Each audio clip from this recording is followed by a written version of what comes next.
The cantina fell silent when Commander entered. His once-proud, chitinous exoskeleton bore the scars of countless battles, but it was his eyes that truly unsettled the other patrons. Those dark, compound eyes had seen things that would break lesser minds. The veteran's mandibles clicked nervously as he approached the bar, his 6 legs moving with the careful precision of someone who had learned to expect danger from every shadow. The bartender, a bulbous with nervous tentacles, served him the usual without being asked. Stared into the amber liquid, memories threatening to surface like corpses rising from a deep grave. Behind him, whispered conversations resumed, but he caught fragments that made his chitin bristle. Heard he served in the Outer Rim campaigns. Fought against the humans. The only survivor of his unit. The last comment made grip tighten on his glass. Survivor, such a simple word for such a complex trauma. He drained the drink in one gulp, feeling the burn as it went down. The alcohol helped sometimes. It dulled the memories, made the nightmares less vivid. But tonight, surrounded by young soldiers who spoke of glory and honor, the old wounds felt fresh. A group of newly commissioned officers sat at a nearby table, their scales gleaming with youth and inexperience.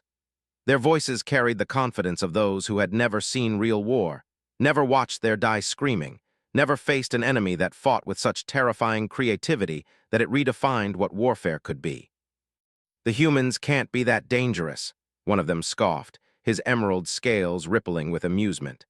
"They're just another primitive species that got lucky with some stolen technology. Once the Council mobilizes properly, we'll crush them like we did the rebellion." His mandibles ground together. The ignorance of youth was both blessing and curse. These younglings had no idea what they were talking about, no concept of the horror they so casually dismissed. Part of him wanted to let them discover the truth for themselves, as he had. But another part, the part that had watched too many good soldiers die because they underestimated their enemy, couldn't stay silent. "You know nothing about humans," said, his voice cutting through their laughter like a through flesh. The young officers turned to look at him, their expressions ranging from curiosity to mild annoyance. The one who had spoken, a lieutenant by his rank insignia, straightened in his chair. "And I suppose you do, old-timer?" the lieutenant asked, his tone carrying just enough respect to avoid outright insubordination, but with an underlying current of dismissal. Stood slowly, his movements deliberate. Even with age and injury, he was an imposing figure. His exoskeleton bore the deep scoring of plasma burns, the pitted marks of projectile impacts, and stranger wounds that easy explanation. He approached their table with measured steps. "I am commander, formerly of the 47th Assault Battalion, Imperial Marines," he said, each word measured and precise. "I fought in 7 campaigns against human forces over a period of 4 standard years. I watched my battalion of 800 elite warriors reduced to 37 survivors. I have seen things that your worst nightmares cannot conjure." The young officers exchanged glances. The lieutenant's bravado wavered slightly, but he pressed on. "The reports say human technology is primitive.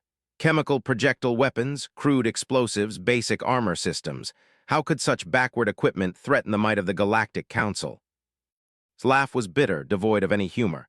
He pulled out a chair and sat down uninvited, fixing each of them with his alien gaze. "That is exactly what we thought when we received our deployment orders. The humans had just achieved faster-than-light travel, barely 2 of their decades ago. Their first contact with Council species had been peaceful, if cautious. Intelligence reports suggested they were a relatively new spacefaring civilization with limited military capabilities." He paused, accepting another drink from a nervous server who had been watching the exchange. "We were to establish a forward base in what humans call the Wolf 359 system, a strategic position that would allow Council forces to monitor their expansion and ensure they remained within their designated territorial boundaries. It was supposed to be a routine peacekeeping deployment." The officers leaned forward despite themselves, caught up in the narrative. Continued, his voice taking on the cadence of someone who had told this story many times, each retelling an attempt to make sense of the incomprehensible. "The 47th Battalion was considered elite among elite. We had served with distinction in the Outer Rim Wars, crushing 3 separate rebellions and establishing Council authority over 47 star systems. Our equipment was state-of-the-art. Plasma rifles, personal energy shields, powered combat armor, orbital support platforms. We were confident, professional, invincible." His mandibles clicked rhythmically, a nervous habit he developed since the war. Our initial deployment went smoothly. We established Base Omega on a barren moon orbiting the system's gas giant, well within the designated neutral zone but positioned to monitor human shipping lanes. For 6 standard months, we observed their activities without incident. Cargo ships, mining vessels, the occasional patrol craft. Nothing that suggested military buildup or hostile intent. The veteran's eyes grew distant, staring at something the young officers couldn't see. The first sign something was wrong came from our deep space sensors. We detected a massive energy signature approaching from the outer system, far larger than anything in our database of human vessels. Captain, our commanding officer, initially assumed it was a new class of cargo hauler. Even when the signature resolved into multiple distinct contacts, we weren't particularly concerned. One of the officers, a young female with particularly bright scales, spoke up. "What was it?" "A human fleet," replied simply. 57 ships of various classes, from small frigates to massive battleships. But here's what our intelligence had failed to mention about humans. They don't just build ships, they modify them. Every vessel in that fleet was unique, a custom configuration designed for specific tactical roles. Some were heavily armored assault ships bristling with kinetic weapons. Others were fast attack craft with experimental energy systems. A few were so heavily modified, we couldn't even identify their original hull types. The veteran took another drink, his movements careful and deliberate. Captain followed standard protocol. He transmitted a warning that the human fleet was entering a restricted zone and should reverse course immediately. The response we received changed everything I thought I knew about warfare. His voice dropped to barely above a whisper, forcing his audience to lean closer. The humans didn't respond with threats or demands. They didn't posture or attempt to intimidate us. Instead, they sent a simple message. "We know you're there. We know your capabilities. We know your weaknesses. Withdraw now, or we will demonstrate the difference between warfare and extermination." The young officers shifted uncomfortably. The lieutenant frowned. "That sounds like standard psychological warfare, empty threats designed to—" "Empty?" Compound eyes fixed on him with such intensity that the young officer fell silent. "Lieutenant, have you ever seen a kinetic impactor traveling at 90% of light speed? Have you watched a moon crack in half from a single projectile?" The cantina around them had grown quieter, other patrons straining to hear the conversation. Seemed oblivious to the attention, lost in his memories. Captain was a veteran of 30 campaigns. He had faced down rebel fleets, pirate armadas, and rogue AI dreadnoughts. He was not easily intimidated. He ordered the base to combat readiness and transmitted our own ultimatum. The humans had 1 standard hour to withdraw or face the consequences. His mandibles spread in what might have been a smile, but there was no humor in it. The humans began their attack exactly 59 minutes and 37 seconds later. Not an hour, not close to an hour, exactly 59 minutes and 37 seconds. The precision was unsettling. The veteran stood abruptly, beginning to pace as the memories overwhelmed his attempt to remain calm. The first wave wasn't ships at all. It was projectiles. Thousands of them, fired from extreme range while their fleet was still beyond our sensor perimeter. Simple chunks of metal accelerated to incredible velocities by magnetic launchers. Nothing sophisticated, nothing that should have penetrated our defenses. He stopped packing, his gaze fixed on something beyond the cantina walls. Our point defense systems engaged automatically. Energy beams, particle streams, interceptor missiles. We destroyed 97% of the incoming projectiles. By any reasonable standard, it was a successful defensive action.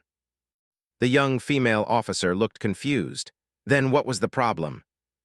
"The problem," said quietly, "was that humans don't think like we do.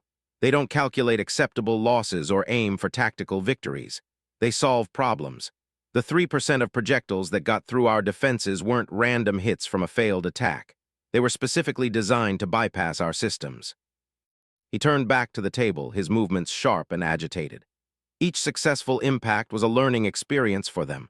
Their targeting computers analyzed our defensive patterns, identified weaknesses in our coverage, and transmitted that data to the next wave. The second barrage had a 12% success rate. The third achieved 28%. By the fifth wave, our point defenses were essentially useless. The lieutenant's scales had shifted to a paler green, betraying his growing unease. "But surely your orbital platforms could have engaged the fleet directly." His laugh was bitter. "Our orbital platforms never had the chance. While we were focused on the projectile bombardment, human engineers were already working on the next phase of their attack. You see, humans have this concept they call combined arms warfare. It means they don't just use one type of weapon or one tactical approach. They layer multiple systems together in ways that compound their effectiveness.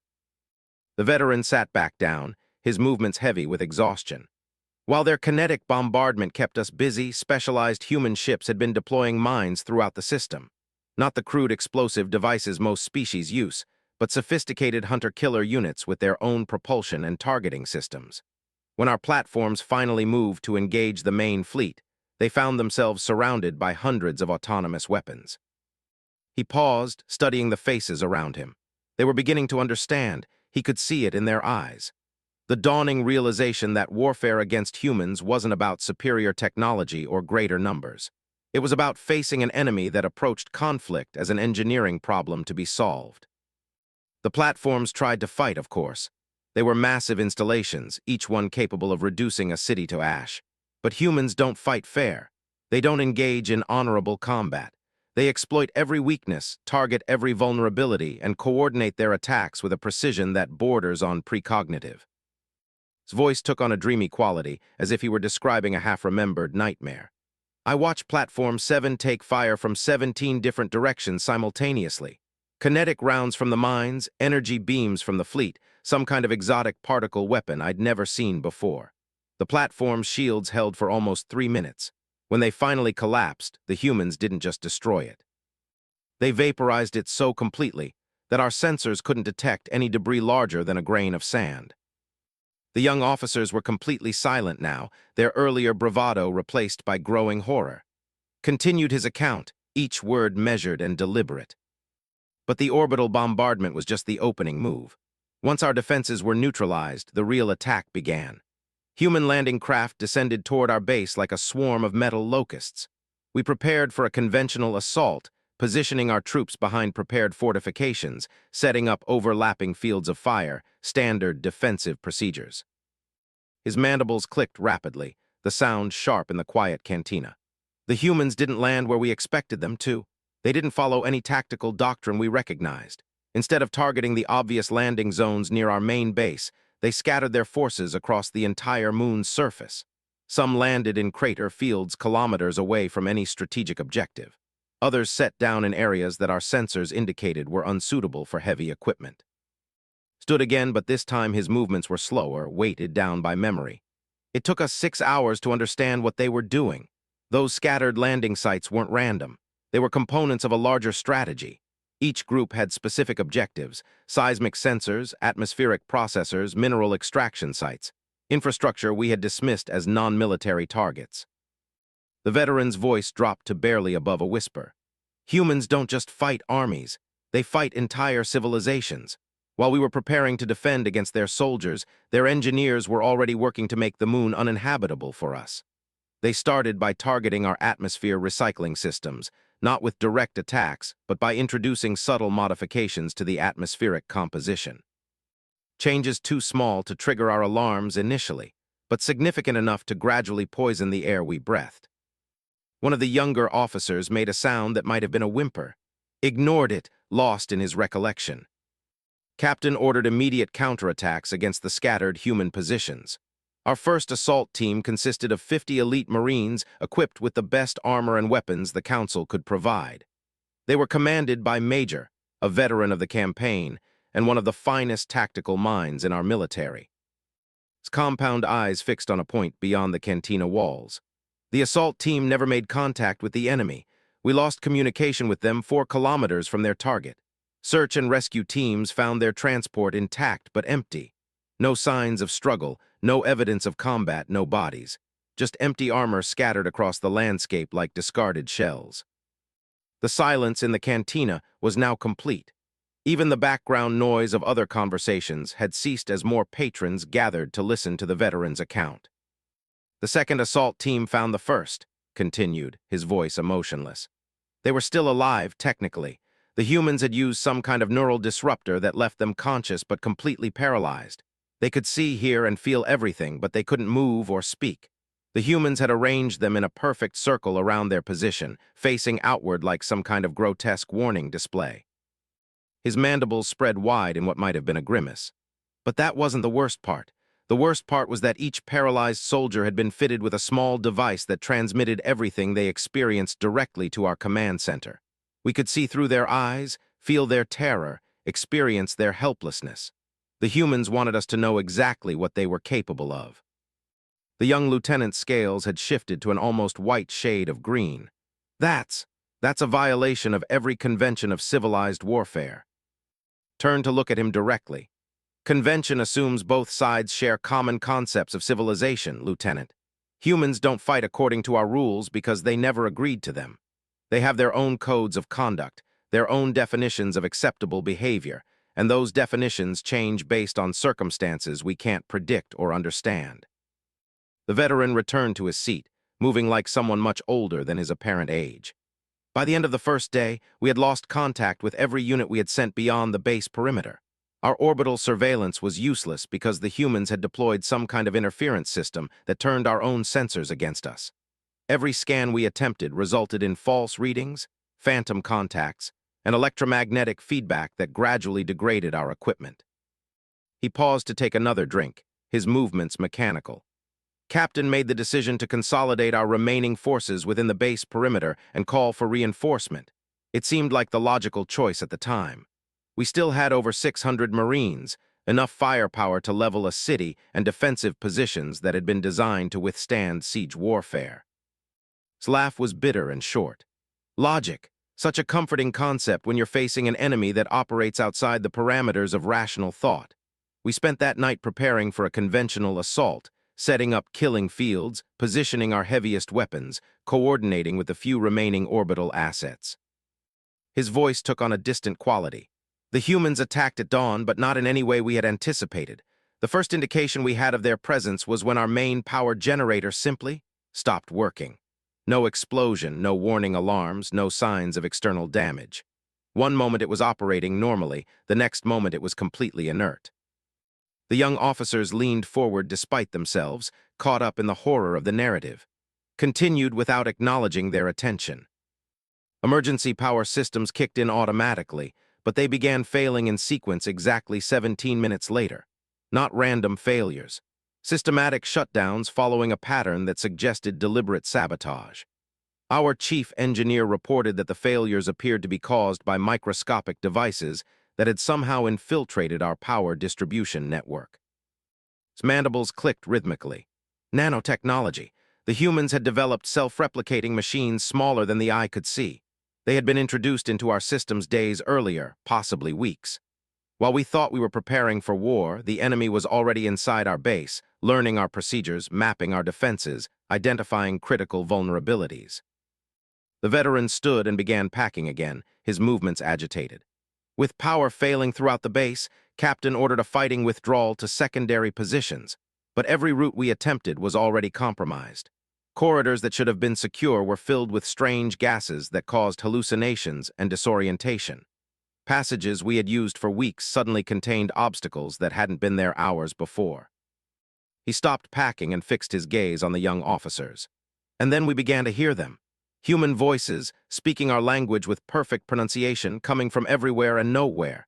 They knew our names, our ranks, our personal histories. They described our families, our home worlds, our deepest fears with casual intimacy. His voice dropped to barely above a whisper. But the worst part was that they were right. Every detail they shared was accurate. They had studied us so thoroughly that they knew us better than we knew ourselves. They understood our psychological profiles, our cultural triggers, our individual breaking points. The young female officer made a small sound of distress, continued as if he hadn't heard. By midday, half of our remaining forces had suffered complete psychological breakdown. Soldiers who had faced death without flinching were reduced to catatonic terror by voices that seemed to come from inside their own heads. Others began attacking their own, convinced they were surrounded by human infiltrators. The veteran sat back down, his movements heavy with exhaustion. Captain managed to gather the survivors in the command center. 47 soldiers out of the 800 we had started with. We barricaded ourselves in and prepared for a final stand. his compound eyes fixed on something beyond the cantina walls.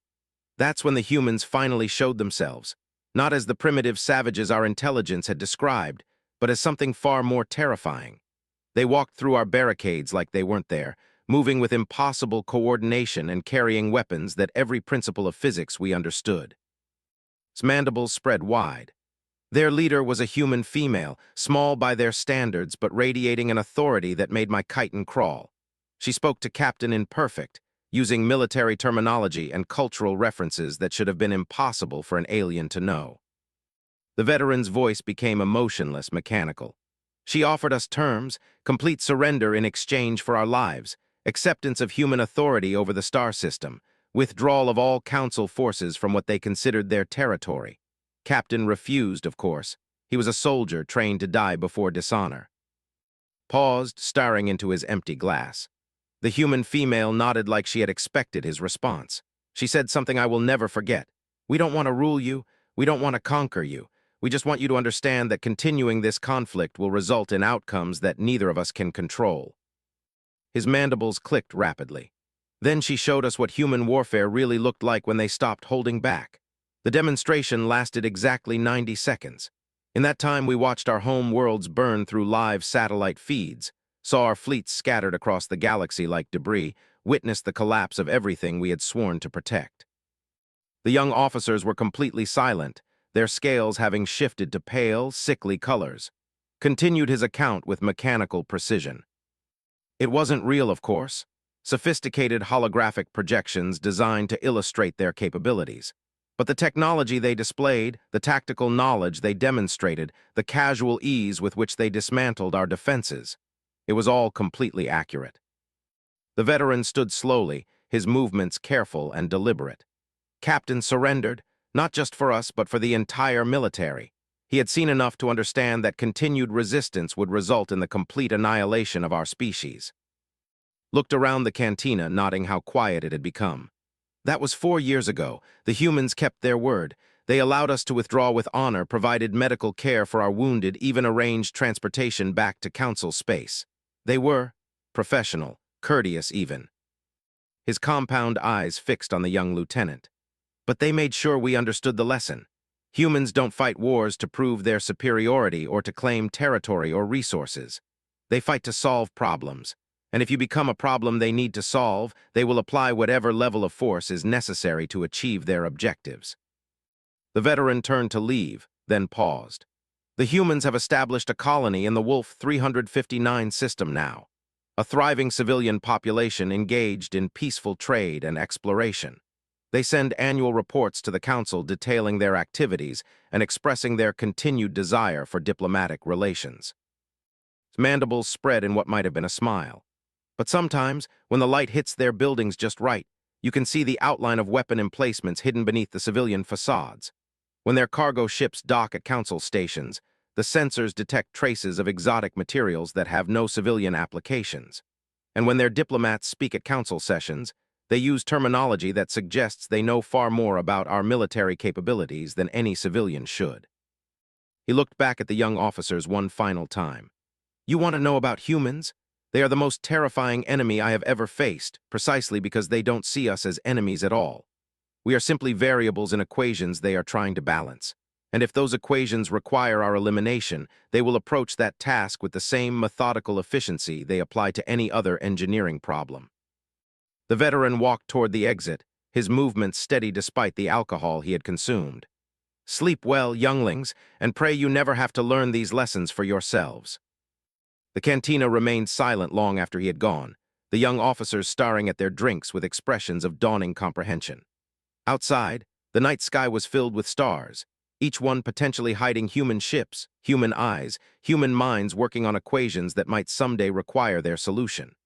3 months after the cantina encounter, Commander found himself in a sterile medical facility on the Council's primary administrative world.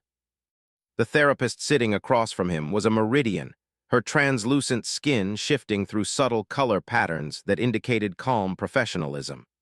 Dr. Na had been treating war veterans for over 2 decades, but something about this particular patient unsettled her. "You've been having the dreams again," she observed, nodding the way his mandibles clicked in the distinctive pattern she'd learned to associate with severe anxiety. His compound eyes remained fixed on a point somewhere beyond her left shoulder. They're not dreams. Dreams end when you wake up. These continue. The Meridian's skin shifted to a pale blue, a reaction she tried to suppress. In their previous sessions, the commander had been reluctant to discuss specifics about his encounters with human forces. Today felt different. There was a brittle quality to his composure that suggested imminent breakthrough or breakdown. "Tell me about them," she said gently. Was quiet for several minutes, his breathing apparatus creating the only sound in the sterile room. When he finally spoke, his voice carried the same emotionless tone she'd heard when he discussed tactical reports. "The second campaign was different. We thought we understood them after Wolf 359. The Council military leadership convinced themselves that the humans had simply achieved tactical surprise, exploited our unfamiliarity with their methods. They believed that with proper preparation and intelligence, we could counter their advantages." Dr. Nuh leaned forward slightly. This was the first time he'd mentioned a second engagement with human forces. His official file mentioned only the Wolf 359 deployment. "I was assigned to the task force sent to retake the system," continued. 17 worlds that had declared independence from Council authority and requested human protection. The Council couldn't allow such defiance to stand. It would encourage other systems to follow suit. His mandibles spread slightly. Admiral Orr was placed in overall command. He'd studied every available record from Wolf 359, analyzed our mistakes, developed new tactical doctrines specifically designed to counter human capabilities. The task force consisted of 12 battle groups, over 3,000 ships, nearly 500,000 ground troops from 7 different species. The Meridian's skin flickered to a concerned yellow. Such massive deployments were rare in modern Council warfare. "What was your role in this operation?" "Psychological warfare specialist," replied without emotion. "My experience with human tactics made me valuable for preparing our forces for what they might encounter. I briefed thousands of soldiers on human capabilities, their tendency toward unconventional warfare, their disregard for traditional military protocols." He paused, his compound eyes finally focusing on her face. "I thought I was helping them. I thought knowledge would protect them from what I had experienced." Dr. Nuh waited, recognizing that pushing would likely cause him to retreat into silence. The humans knew we were coming, of course. They had established observation posts throughout the outer system, monitoring our approach for weeks before we entered sensor range. But instead of preparing defensive positions or evacuating civilian populations, they did something unprecedented. His voice took on a dreamy quality that made the Meridian's skin shift to alarmed orange. "They invited us to a meeting." The therapist blinked in confusion. "I'm sorry." "A formal diplomatic conference," explained. "Transmitted on all standard Council frequencies, addressed to Admiral or personally. The human representative requested a face-to-face discussion of our territorial dispute before military action commenced.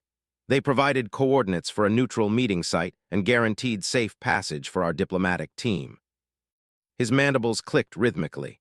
Admiral Orr was no fool. He suspected a trap, some kind of elaborate deception. But the humans had followed every protocol precisely, made no demands beyond basic diplomatic courtesy. Refusing would have violated Council law and provided them with propaganda value. Dr. Nuh's skin had settled to a pale green, indicating intense concentration. "Did the Admiral attend this meeting?" "He sent me instead," said simply. "Along with a full diplomatic team and sufficient security forces to handle any reasonable threat. We approached the designated coordinates with extreme caution, sensors active, weapons powered, expecting ambush or treachery." The veteran's breathing apparatus cycled more rapidly. The meeting site was a small asteroid that had been converted into a temporary conference facility. Nothing elaborate, just basic life support and communication equipment. The humans were already waiting when we arrived. His compound eyes grew distant. There were 7 of them, not soldiers or diplomats or government officials. Scientists, academics, researchers whose primary expertise had nothing to do with military affairs. They welcomed us with perfect courtesy, offered refreshments that had been prepared according to our dietary requirements, and began discussing our territorial dispute like it was an interesting intellectual problem. stood abruptly and began packing, his movements agitated. That should have been our first warning. Humans don't separate military and civilian thinking the way we do. These scientists understood warfare principles better than most of our generals, could discuss tactical scenarios with casual expertise that took our security team hours to verify. Dr. Nuh made notes on her, tracking the increasing anxiety in his movements. What did they want to discuss? The mathematics of conflict resolution, he said, his voice taking on a bitter edge. They presented detailed analyses of every military campaign in recorded galactic history, identifying patterns and variables that determined victory or defeat. They showed us equations that predicted the outcomes of battles with frightening accuracy. The Meridian's skin shifted to worried yellow. What kind of equations? Stopped packing and fixed her with his compound gaze. Psychological profiles, cultural analysis, economic models, demographic projections. They had reduced warfare to a series of mathematical relationships that could be manipulated like any other engineering problem. His mandibles spread wide in what might have been a grimace. They explained that our invasion force represented a specific set of variables in their calculations. Our species composition, our tactical doctrines, our supply chains, our command structure. They had analyzed every component of our military capability and determined the most efficient methods of neutralizing each one. Dr. Nuh's skin flickered between colors as she struggled to process the implications. They were threatening you. No, said quietly. They were educating us. They wanted us to understand exactly what would happen when their defensive systems engaged our forces. Not threats or boasts or psychological intimidation. Simple mathematical certainties. The veteran sat back down, his movements heavy with exhaustion. They showed us projections of casualty rates, timetables for the degradation of our command structure, probability curves for the collapse of unit cohesion. They presented their analysis like professors discussing theoretical scenarios with particularly slow students. His breathing apparatus cycled irregularly. But the worst part was that they were genuinely concerned about the waste of life their victory would represent. They kept emphasizing how unnecessary the conflict was, how the same territorial arrangements could be achieved through negotiation and compromise. Dr. Nuh leaned forward. Did they make any specific offers? Complete autonomy for the systems in exchange for non-aggression agreements and trade partnerships, replied. Recognition of human territorial claims in exchange for technological sharing and cultural exchange programs. They even offered to provide council forces with safe passage home and compensation for the costs of the deployment. His mandibles clicked rapidly. Admiral Orr's response was transmitted from the flagship before our meeting had ended. Complete rejection of all human proposals and a demand for unconditional surrender of all human assets in council space. The Meridian's skin had shifted to a deep, concerned blue. How did the humans react to this rejection? Disappointment, said simply. Genuine sadness at the necessity of what would follow. One of their scientists, an elderly female with gray hair and kind eyes, apologized for what she called the inevitable inefficiency of the coming conflict. His compound eyes fixed on something beyond the therapy room walls. She explained that human military doctrine required them to demonstrate the futility of continued resistance as quickly and efficiently as possible, not out of cruelty or desire for dominance, but to minimize overall casualties and collateral damage. Dr. Nuh made more notes, her concern growing. What did she mean by demonstration? They began with our communication systems, replied, his voice emotionless. Not jamming or interference, which we could have countered with backup protocols. Instead, they took control of our entire communication network and used it to transmit personalized messages to every member of our task force.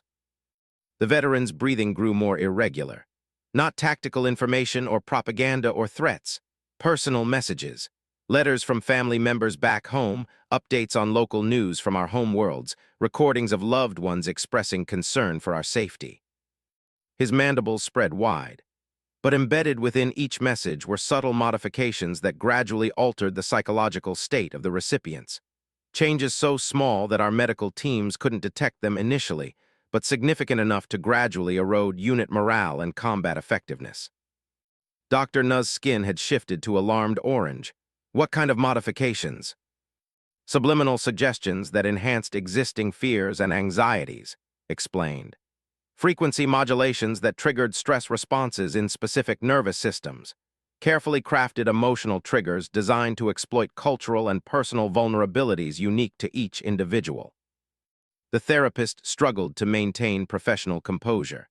That level of personalization would require incredibly detailed psychological profiles of every member of your task force.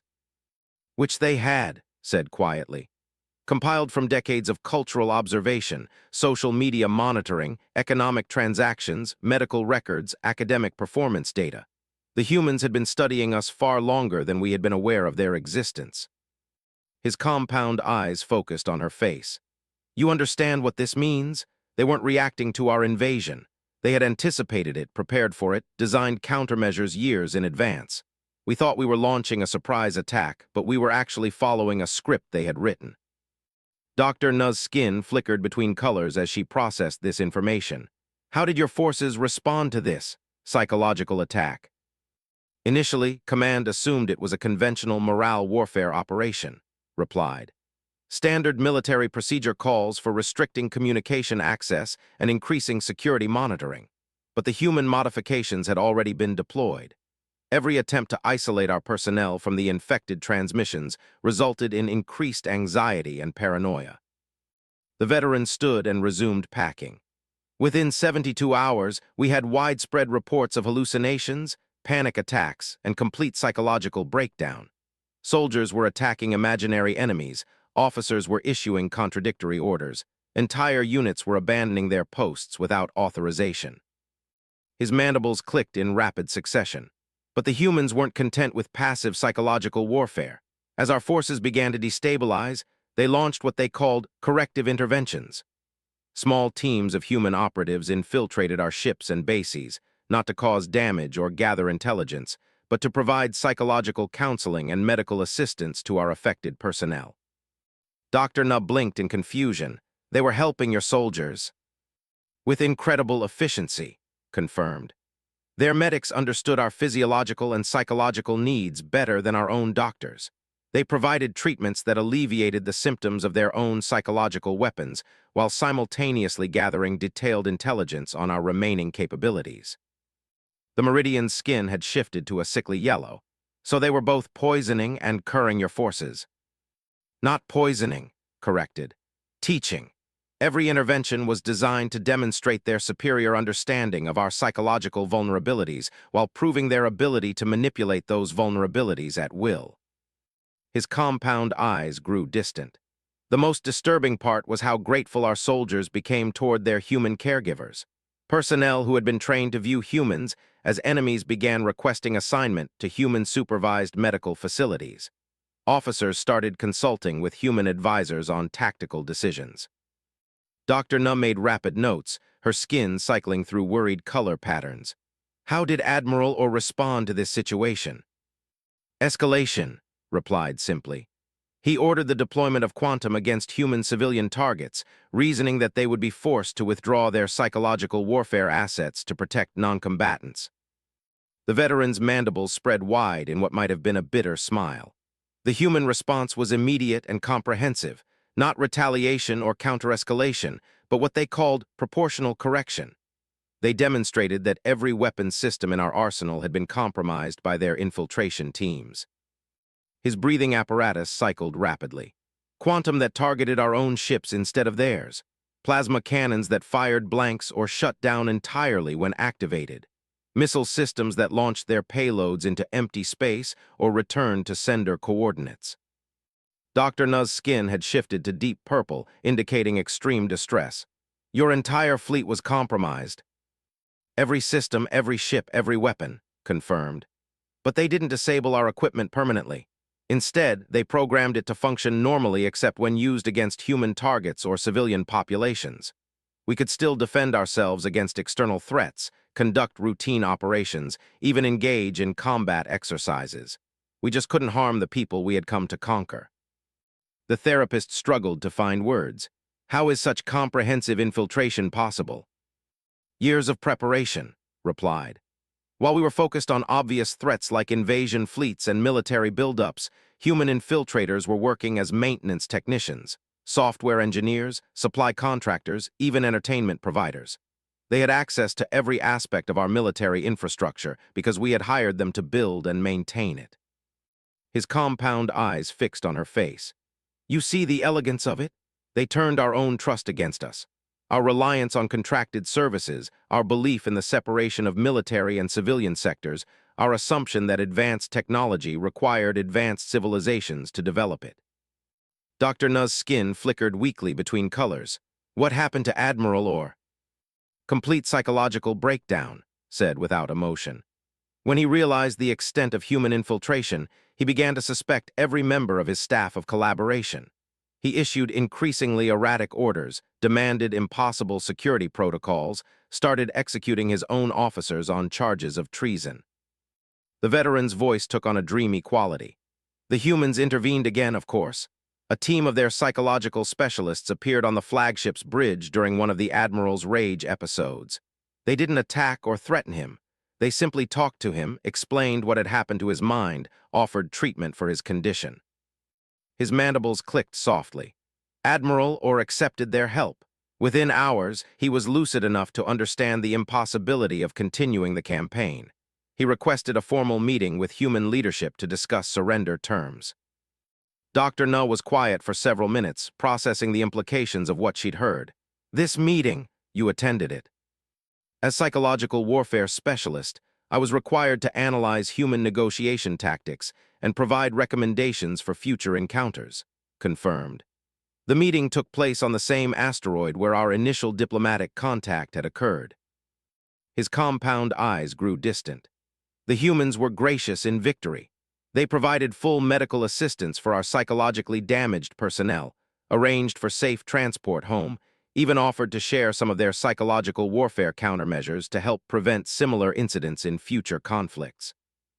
The veterans' breathing grew irregular. But they also made sure we understood the lesson. Every council species had vulnerabilities that could be exploited through similar methods. Every military organization in known space had been infiltrated by human operatives gathering intelligence for future use. His mandibles spread wide. They weren't threatening conquest or demanding submission. They were simply informing us that continued military opposition would result in increasingly sophisticated demonstrations of their capabilities. Dr. Nu's skin had settled to a pale, sickly green. Did they make any specific demands? Mutual recognition of territorial boundaries, replied. Establishment of formal diplomatic relations. Cessation of military buildup in border regions. Nothing that couldn't be achieved through conventional negotiation. His compound eyes focused on her face. But they also provided detailed projections of what would happen if any council species attempted future military action against human interests. Not threats, but mathematical certainties based on their expanding capabilities and intelligence networks. The therapist made more notes, her movements mechanical. How did the council respond to these projections? Official policy is that the incident was a tactical setback caused by inadequate intelligence and preparation, said with bitter humor. The human capabilities demonstrated during the campaign have been classified at the highest levels and are not discussed in public forums. His mandibles clicked rhythmically. But privately, every major military leader in council space has reviewed the psychological warfare documentation. Training programs have been modified to address human infiltration techniques. Security protocols have been completely restructured to prevent future compromises. Dr. Nu looked up from her notes. Do you believe these measures will be effective? Was quiet for a long moment, his compound eyes staring at something beyond the therapy room walls. The humans sent me a message after my return to council space, not through official channels or encrypted transmissions, but as a simple text embedded in a commercial entertainment broadcast. The Meridian's skin shifted to worried yellow. What did it say? Thank you for your service, Commander. Your psychological profile suggests continued difficulty processing traumatic experiences. If you require assistance, qualified counselors are available at any human diplomatic facility. Please remember that healing is possible and that your suffering serves no constructive purpose. His breathing apparatus cycled irregularly. Signed with the personal communication code of Dr. Sarah, the elderly female scientist who had apologized for the inefficiency of our conflict. Dr. Nu's skin flickered between colors. You're saying they've been monitoring your psychological condition even here in council space. Monitoring, analyzing, and offering assistance, confirmed. The message included detailed recommendations for therapeutic techniques that would address my specific trauma symptoms, recommendations that proved more effective than anything our own medical establishment had developed. The veteran's compound eyes focused on her face with uncomfortable intensity. Which raises an interesting question, Doctor.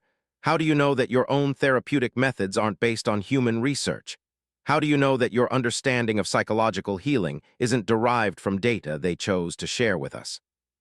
Dr. Nu's skin had shifted to alarmed orange, but she struggled to maintain professional composure. Commander, I think you may be experiencing paranoid. Paranoia implies irrational fears, interrupted gently. But when the objects of your fear have demonstrated the ability to predict and manipulate your psychological responses with mathematical precision, caution becomes rational behavior. He stood and moved toward the door. The humans aren't our enemies, Doctor. They're our teachers. Every encounter, every conflict, every demonstration of their capabilities is designed to educate us about the futility of military opposition. His mandibles spread in what might have been a smile. The question that keeps me awake at night isn't whether they can defeat us. We know they can. The question is what lesson they're trying to teach us, and whether we're intelligent enough to learn it before they decide more direct educational methods are necessary. The therapy room fell silent except for the soft cycling of his breathing apparatus. Dr. Nu watched him leave, her translucent skin cycling through rapid color changes as she tried to process everything she had heard. Later, as she reviewed her notes, she noticed something that made her hands shake. The therapeutic techniques she had been using with Commander, the ones that had been most effective in treating his trauma symptoms, matched exactly the recommendations that had been embedded in his mysterious message. She stared at her reflection in the darkened window of her office, wondering how long human observers had been studying her work, how much of her professional knowledge was derived from their research, how many other aspects of council civilization had been quietly influenced by their patient, methodical intelligence. Outside, the night sky was filled with stars, each one potentially hiding human eyes, human minds, human equations that might someday require her own solution. The next morning, Dr. Nu submitted a request for early retirement and began making arrangements to relocate to a remote colony world far from any major shipping lanes. She never practiced therapy again, but sometimes, late at night, she found herself wondering if her decision to withdraw from public life had also been anticipated, calculated, and incorporated into some vast human equation she would never understand.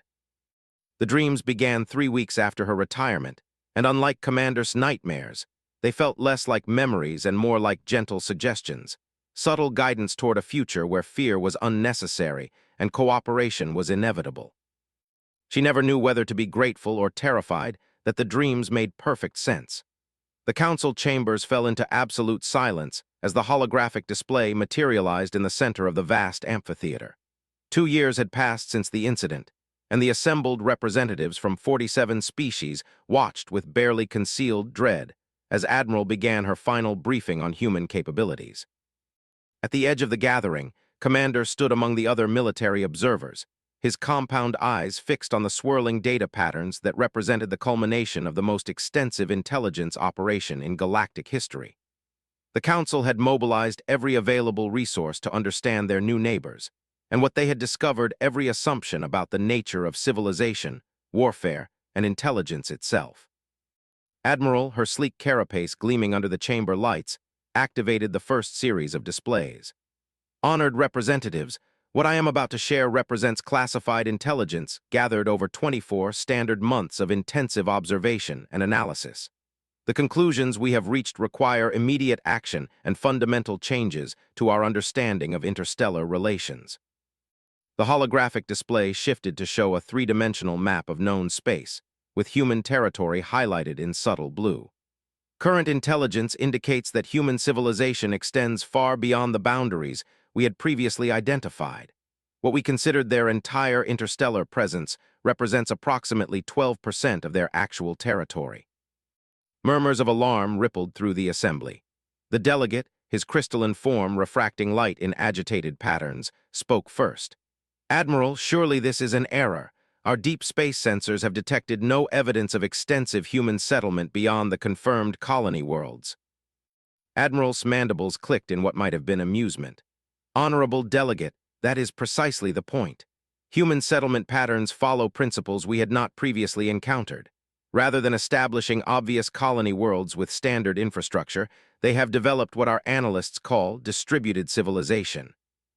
The display zoomed in to show a seemingly empty star system, then gradually revealed layers of hidden activity. Each human settlement is designed to appear as natural phenomena unless examined with extremely sophisticated sensors. Asteroid mining operations that look like natural debris fields, orbital habitats that mimic cometary activity, planetary settlements that blend seamlessly with existing ecosystems. His breathing apparatus cycled more rapidly as he recognized the implications. The humans hadn't just been hiding their military capabilities. They had concealed their entire civilization behind a facade of primitive expansion. Furthermore, Admiral continued, human population centers are not centralized like ours. They have developed social structures that allow for maximum distribution of essential resources and knowledge. Each settlement, no matter how small, contains complete manufacturing capabilities, full educational systems, and independent defense networks. The Meridian representative, her translucent skin shifting through worried color patterns, leaned forward. "Admiral, are you suggesting that human civilization is essentially indestructible through conventional military action?" "I am suggesting that human civilization has evolved beyond our current understanding of vulnerability," the Admiral replied carefully. "Traditional warfare depends on identifying and neutralizing critical infrastructure, command centers, and population concentrations. Human society appears to have eliminated these single points of failure." The display shifted to show communication networks that spanned entire star systems through methods that detection. Their information systems are particularly sophisticated. Rather than relying on centralized databases or communication hubs, they have developed distributed intelligence networks that process and share information through quantum entanglement, biological computation, and methods our scientists cannot yet comprehend. Found his mandibles clicking involuntarily as memories of his encounters with human intelligence surfaced.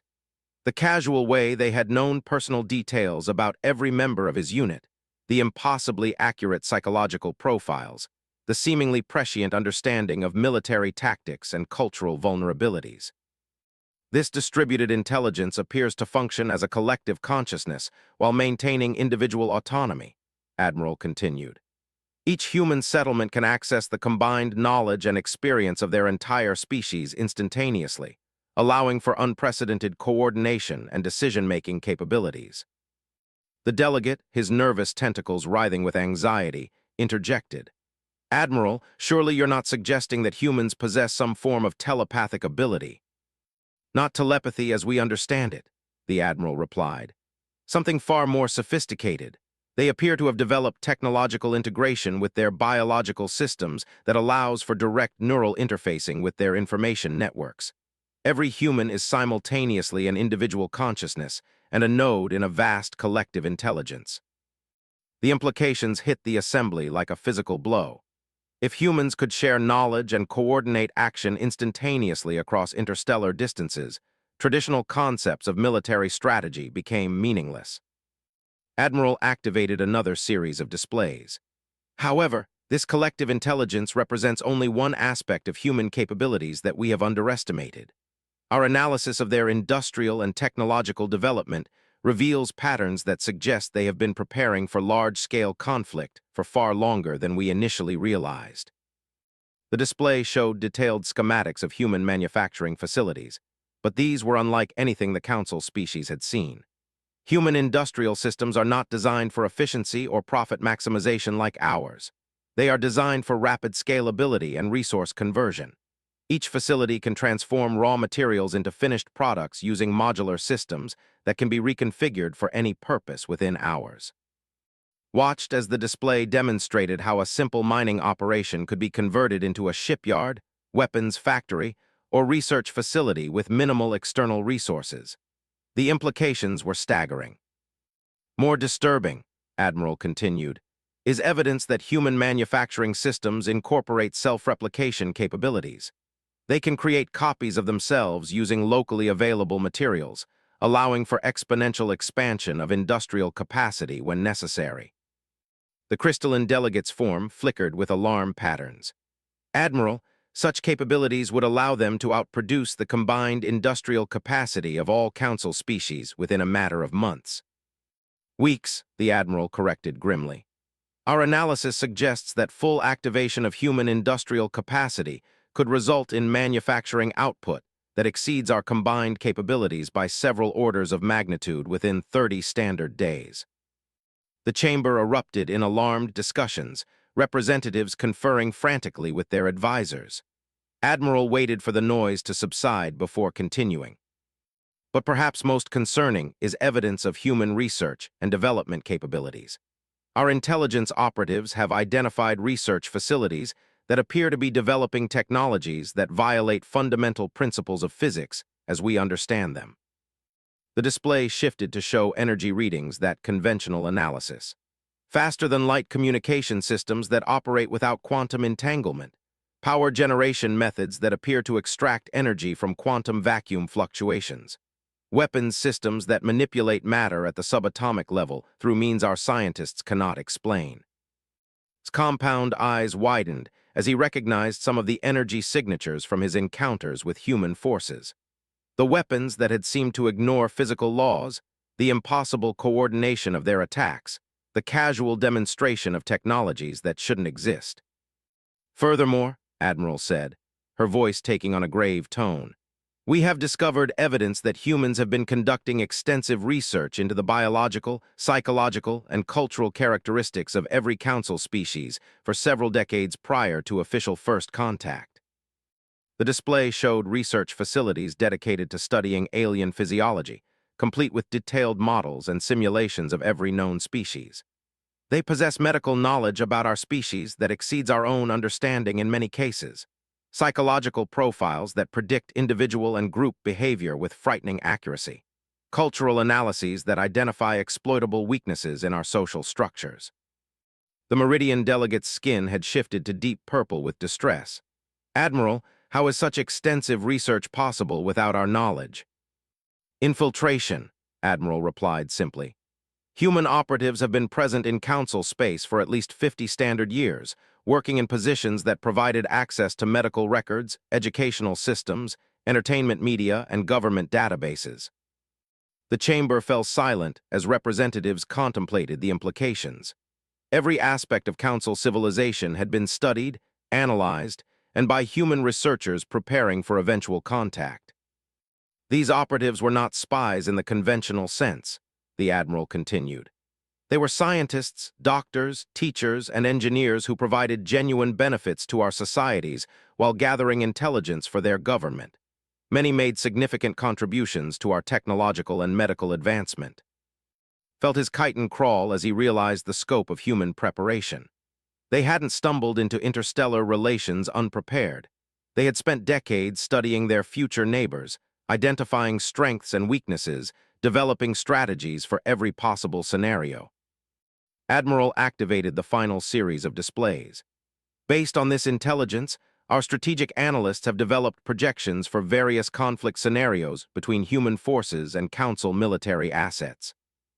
The holographic display showed battle simulations that played out with mechanical precision.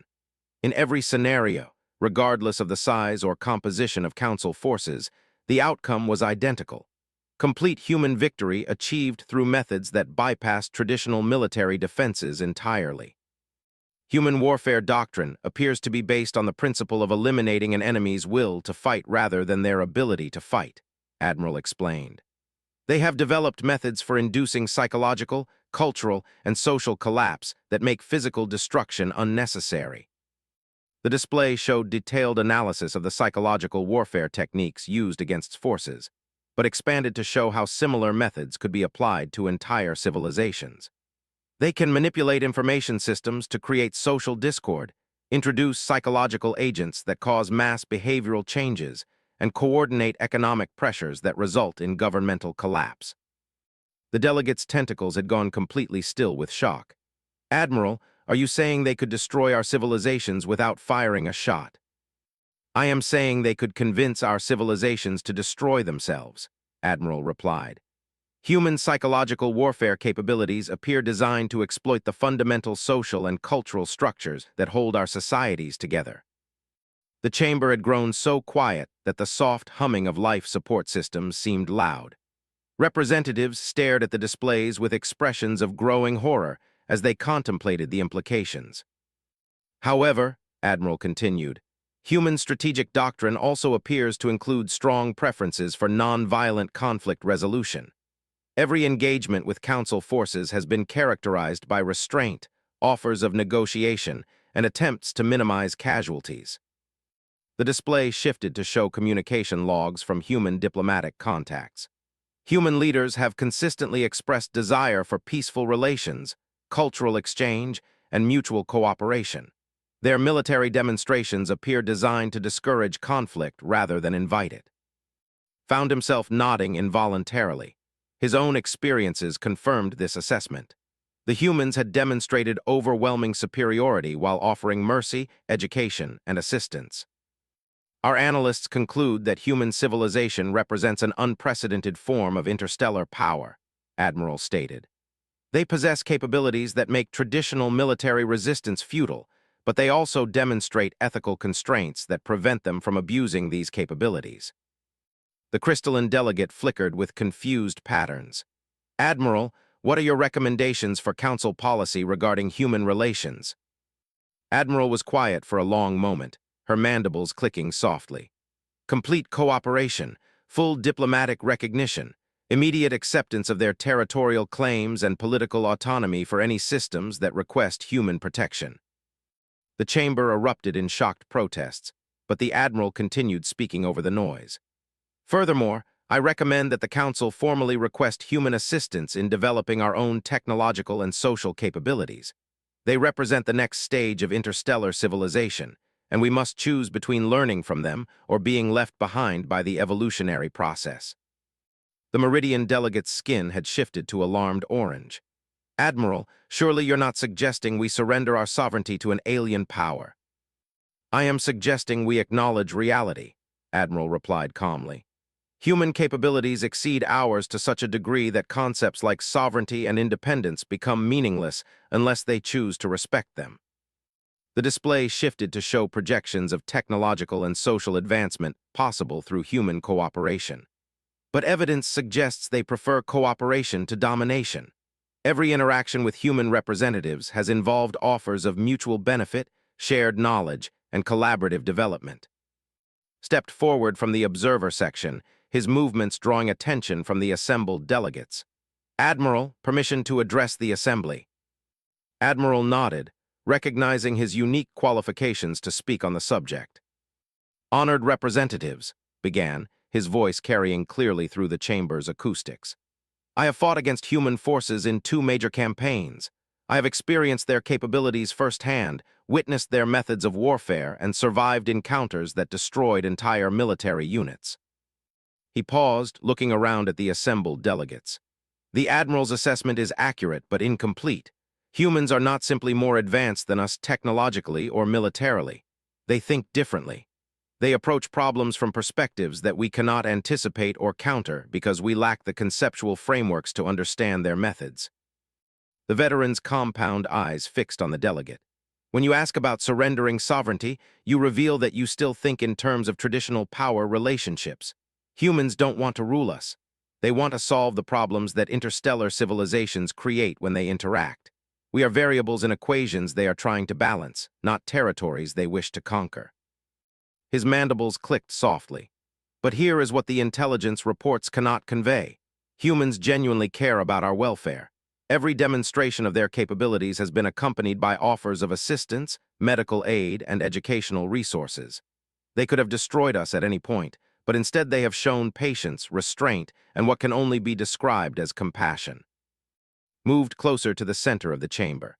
"I have received personal communications from human scientists offering psychological counseling for my war trauma, not as propaganda or manipulation, but as genuine concern for my They understand the psychological damage their demonstrations have caused and feel responsible for helping their former enemies heal. The assembly was completely silent now, every delegate focused on his words. The question is not whether we can resist them, continued. We cannot. The question is whether we can learn to think like them, to approach interstellar relations as collaborative problem-solving rather than competitive resource acquisition. He looked directly at Admiral. The humans have been waiting for us to reach this conclusion. Every military encounter, every diplomatic contact, every demonstration of their capabilities has been designed to teach us this lesson. They don't want subjects or vassals. They want partners in building a form of galactic civilization that we have never imagined possible. The veteran's breathing apparatus cycled slowly as he gathered his thoughts. But they also understand that some lessons cannot be taught gently. If we continue to approach them as threats to be neutralized or competitors to be defeated, they will eventually be forced to apply more direct educational methods. His compound eyes swept the assembly. I have seen what their gentle lessons look like. I do not wish to experience their harsh ones. Admiral nodded approvingly. Commander speaks from direct experience. Our choice is clear. Adapt to this new reality or become irrelevant to it. The chamber remained silent for several minutes as delegates contemplated the implications of what they had heard. Finally, the Meridian representative spoke, her skin shifting through complex color patterns. Admiral, assuming the Council accepts your recommendations, what specific steps do you propose for establishing cooperative relations with human civilization? Admiral activated a final display showing a detailed diplomatic framework. Immediate establishment of formal embassy exchanges. Joint research projects in areas where human expertise can benefit our development. Cultural exchange programs to help our citizens understand human perspectives and methods. The display showed potential collaboration opportunities that spanned every aspect of interstellar civilization. Most importantly, we must learn to think in terms of mutual benefit rather than zero-sum competition. Humans appear to have developed social and economic systems that create wealth and capabilities through cooperation rather than exploitation. Found himself thinking about the human scientists who had offered him psychological counseling, the genuine concern in their voices when they discussed the casualties of their military demonstrations, the careful way they had structured every interaction to minimize harm while teaching necessary lessons. They are showing us what advanced civilization actually looks like, he said quietly. Not just advanced technology or military power, but advanced wisdom, compassion, and understanding of how intelligent species can coexist constructively.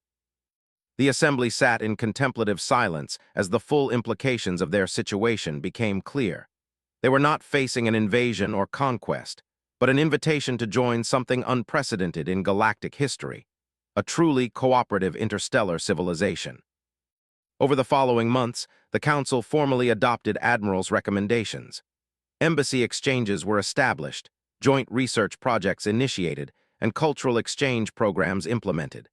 The transition was not without difficulties, as many species struggled to abandon competitive mindsets in favor of collaborative approaches. But slowly, gradually, Council species began to understand what humans had been trying to teach them from the beginning. Interstellar civilization could be something more than a collection of competing powers maintaining uneasy truces. It could be a cooperative endeavor where the success of one species contributed to the success of all.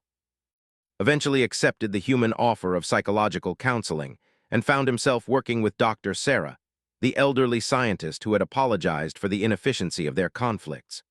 Through their sessions, he came to understand that his trauma was not a sign of weakness, but a natural response to encountering something beyond his conceptual framework. You were trying to understand us through the lens of traditional warfare, Doctor explained during one of their meetings. But we weren't fighting a war. We were conducting an educational demonstration designed to minimize casualties while teaching necessary lessons about the futility of military solutions to political problems. His mandibles clicked softly. You could have simply explained this from the beginning. Doctor smiled with genuine warmth. Would you have believed us? Would the Council have accepted such explanations without direct demonstration of our capabilities? The veteran considered this for a moment, then admitted she was right. His species, like most others, had required proof that their assumptions about warfare and power were obsolete. The demonstrations were necessary, Doctor continued, but that doesn't mean we take them lightly. Every casualty, every case of psychological trauma, every moment of fear and confusion was carefully weighed against the alternatives. We could have allowed traditional military conflicts to continue, but the eventual casualties would have been far greater. Years later, as worked as a liaison between human and council military organizations, he often reflected on the strange nature of his former enemies. They had defeated him more thoroughly than any opponent in galactic history, yet they had also healed him more completely than any ally ever had. The humans had taught the galaxy a lesson that would echo through the ages. True strength lay not in the ability to destroy one's enemies, but in the wisdom to transform them into friends. It was a lesson that would reshape interstellar civilization for to come, and was grateful to have lived through the transition, no matter how terrifying the experience had been at the time. Looking back, he realized that every moment of fear, confusion, and helplessness had been necessary steps in a learning process that ultimately led to something unprecedented in galactic history. Genuine peace between intelligent species, based not on mutual destruction capabilities, but on mutual understanding and respect. The humans had shown them all what advanced civilization really meant, and the galaxy would never be the same.